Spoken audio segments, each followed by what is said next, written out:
ಓಂ ಗಂಗಣಪತಯೇ ನಮಃ. ಶ್ರೀ ಗುರುಭ್ಯೋ ನಮಃ. ಹರಿ ಓಂ.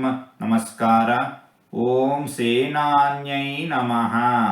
ಭಗವಂತ ಸೇನೆಗಳಿಗೆಲ್ಲ ಮೇಲ್ಪಟ್ಟವನು.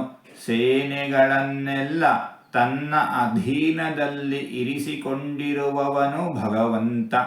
ಜೀವ ಸಮೂಹಗಳೇ ಒಂದು ವಿಶಾಲವಾದ ಸೇನೆ, ಅದನ್ನು ನಡೆಸುವವನು ಭಗವಂತ. ಸೃಷ್ಟಿ, ಸ್ಥಿತಿ, ಲಯ, ಪ್ರಪಂಚ, ಬ್ರಹ್ಮಾಂಡಗಳು ಎಲ್ಲವೂ ಒಂದು ಮಹಾಸೇನೆ.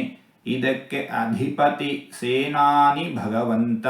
ಇಂತಹ ಭಗವಂತನನ್ನು ಸೇನಾನ್ಯೈ ನಮಃ ಎಂಬುದಾಗಿ ವಿದ್ವಾಂಸರು ವರ್ಣಿಸುತ್ತಾ ಇದ್ದಾರೆ. ಹೀಗೆ 4 ತೊದಲು ಮಾತುಗಳನ್ನು ಆಡಿದ್ದೇನೆ. ಇದರಲ್ಲಿ ಏನಾದರೂ ತಪ್ಪುಗಳು ಇದ್ದರೆ ಆ ತಪ್ಪುಗಳನ್ನು ಬಿಟ್ಟು ಒಳ್ಳೆಯದು ಅಂತ ಏನಾದರೂ ಇದ್ದರೆ ಆ ಒಳ್ಳೆಯದನ್ನು ಮಾತ್ರ ಸ್ವೀಕರಿಸಬೇಕು ಅಂತ ಹೇಳಿ ಪ್ರಾರ್ಥನೆ.